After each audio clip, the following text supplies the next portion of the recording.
తల్లి, నీది వీర రక్తమే మాకు తెలుసు. కానీ ఇప్పుడున్నటువంటి సమయం సరి అయినటువంటి సమయం కాదు. అనువుగాని చోట అధికులమన రాదని చెప్పేసి పూనాలో ఉన్నటువంటి షాజీ భోస్లే వెళ్ళి ఎక్కడో బీజాపూర్ సుల్తాన్లకి, అది కూడా బెంగళూరు దాటి అక్కడ ఒక సామంత రాజుగా ఉన్నటువంటి ఒక స్థితి. అట్లాంటి స్థితిలో జీజియాబాయి వీళ్ళెవ్వరూ కూడా ఇంకా లాభం లేదు. తండ్రిని అడిగింది లాభం లేదు, భర్తను అడిగింది లాభం లేదు. అప్పుడు తను ఒక నిర్ణయం తీసుకుంది.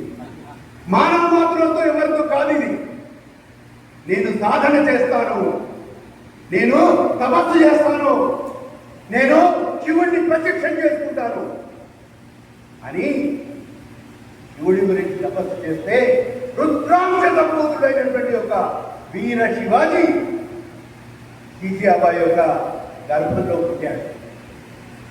అంటే యథా యథా హి ధర్మస్య గ్లానిర్భవతి భారత అభ్యుత్థానం అధర్మస్య సుజాత్మానం. మనందరికీ తెలిసినట్టు విషయమే. గీతాచార్యుడు కృష్ణ పరమాత్మ మనకు చెప్పాడు, ఆశ్వాసన ఇచ్చాడు. ఏం ఆశ్వాసన? ఎప్పుడైతే ధర్మానికి గ్లాని జరుగుతుందో ఈ దేశంలో అప్పుడు నేను వస్తానన్నాడు. ఆ విధంగా ఒక రుద్రాంశ సంబూతుడిగా వచ్చినటువంటి ఒక శివాజీ మహారాజ్ పుట్టినటువంటి ఒక విషయాన్ని తెలుసుకొని తన ఉన్నటువంటి ఒక సుదూర ప్రాంతం నుంచి తండ్రి వచ్చే లోపల అక్కడ ఆ సామ్రాజ్యాన్ని వేరే వాళ్ళు ఆక్యుపై చేసుకున్నారు. కేవలం ఇలా చూసి ఏ శివాజీ మహారాజ్ పుట్టినటువంటి ఒక శివనేరి దుర్గం ఉందో మీకు అవకాశం ఉంటే మహారాష్ట్రకు వెళ్తే ఖచ్చితంగా పూనా దాటి ఈ శివనేరి దుర్గానికి వెళ్ళండి. అది మనకు పవిత్రమైనటువంటి ఒక స్థలం. ఎందుకంటే వేల సంవత్సరాల బానిస బతుకుతున్నటువంటి జాతిలో ఒక శౌర్యాన్ని, ఒక పరాక్రమాన్ని, ఒక ధైర్యాన్ని, ఒక దమ్మును నింపినటువంటి ఒక శివాజీ మహారాజ్ పుట్టినటువంటి ఒక పవిత్ర స్థలం అది.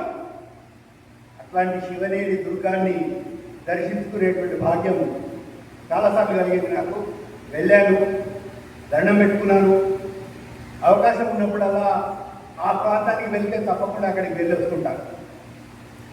అట్లాంటి ఒక శివాజీ మహారాజుని చూసి వెళ్ళిపోయినటువంటి శివాజీ తర్వాత మళ్ళీ బహుశా చూసిన సందర్భాలు ఉన్నాయో లేవో నాకు తెలియదు. కానీ ఆ శివాజీ మహారాజుకి ఉక్కుపాలతో శౌర్య పరాక్రమాలని, రామాయణ భారత భాగవత వీరగాథల్ని, అంటే ఒక ప్రహ్లాదుడి గురించి, ఒక అభిమన్యుడి గురించి, ఒక దేశంలో ఉండబడేటువంటి ఒక వీరుల యొక్క గాథలని తనకి ఉగ్గుపాలతో పెట్టినటువంటి కారణంగా కేవలం 16 సంవత్సరాల ప్రాయంలోనే మొట్టమొదటి తోరణ దుర్గాన్ని జయిస్తాడు శివాజీ మహారాజ్. ఎవరి ద్వారా జయించాడండి? తనతోటి ఆడుకుంటున్నటువంటి ఒక పెద్ద పెద్ద వాళ్ళతోనికి వెళ్ళాలా. ఎందుకంటే ఒక పక్క మొఘల్ సామ్రాజ్యం ఢిల్లీ పాదుషా ఆందోళన చేస్తున్నాడు అక్కడి నుంచి, రెండో పక్క నిజాం షాహీలు, మూడో పక్క బీజాపూర్ ఆదిల్ షాహీలు. ఏంటి వాళ్ళ యొక్క ఒక rule of law? Rule of law ఏంటంటే ఎక్కడైతే పంటలు పండవో, ఎక్కడైతే బీడు భూమి ఉంటుందో, ఎక్కడైతే తుండలు గుడ్లు పెడతాయో అక్కడ మాత్రమే ఒక స్వతంత్ర రాజ్యం ఉండడానికి వీలుంటుంది. అట్లాంటి తుండలు గుడ్లు పెట్టేటువంటి ఒక స్థలం ఈరోజు మీరు వెళ్తే ఎల్లోరా, మనకి ఎల్లోరా గుహలు అంటారు కదా, మీరు ఎల్లోరా గుహలకి వెళ్తే ఈ మధ్యలో అంటే కొంత గ్రీనరీ అవ్వబడుతుంది, కానీ అదంతా కూడా బీడుబడినటువంటి భూమి. అట్లాంటి ప్రాంతంలో అక్కడ ఉండబడేటువంటి ఒక మావడి వాళ్ళు స్వతహాగా రైతులు, పొలంలో పనిచేసుకునేటువంటి వాళ్ళు. వాళ్ళ ఆధారంగా తొండలు పెట్టేటువంటి భూమిలో సస్యశ్యామలం చేసి మొట్టమొదటి దుర్గాన్ని జయించినటువంటి యొక్క శివాజీ మహారాజ్ 17వ సంవత్సరానికి, అంటే ఒకే ఒక సంవత్సరం లోపల 4 దుర్గాలను జయిస్తాడు. 4 దుర్గాలను జయించిన తర్వాత ఢిల్లీలో ఉన్నటువంటి బాదుషా, నిజాంలో ఉన్నటువంటి యొక్క గోల్కొండ నవాబులు, బీజాపూర్లో ఉండేటువంటి సుల్తాన్లకి కంటగింపుగా మారినటువంటి యొక్క శివాజీ మీదికి యుద్ధానికి వస్తారు. శివాజీ మూర్ఖుడు కాదు, శివాజీ నిరోధిత పోరాటం చేస్తాడు. కానీ శివాజీకి ఉన్నటువంటి ఒక కొత్త టెక్నిక్ ఏంటంటే ఎక్కడ తగ్గాలో తెలుసు. కాబట్టి సింహావలోకనం అంటాం మనం.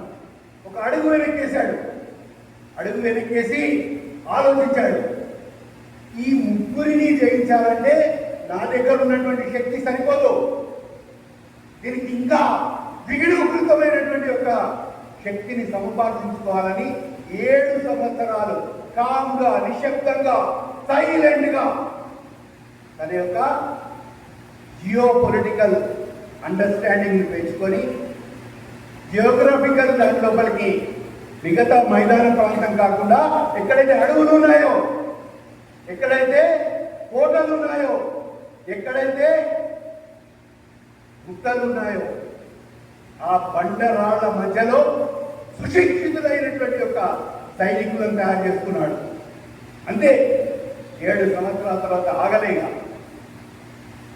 ఈయన యొక్క ప్రతాపానికి గజగజ వణికినటువంటి యొక్క బీజాపూర్ సుల్తాన్లో ఎవరిని పంపించారు?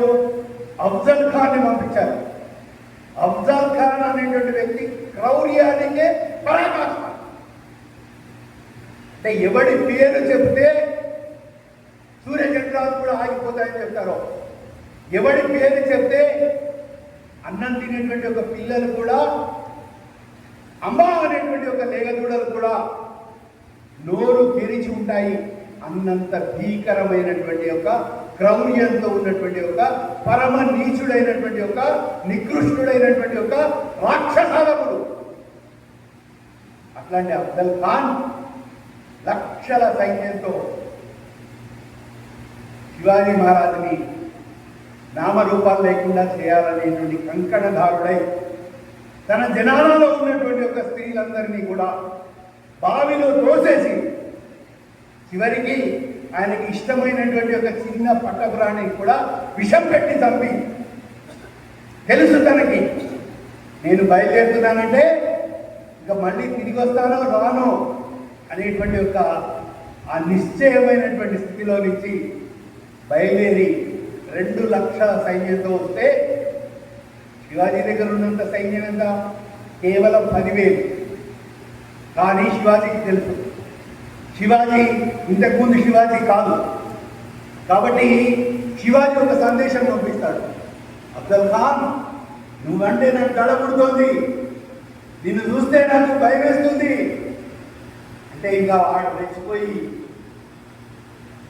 గొవ్వలో ఉన్నటువంటి ఒక దేవాలయాలన్నింటినీ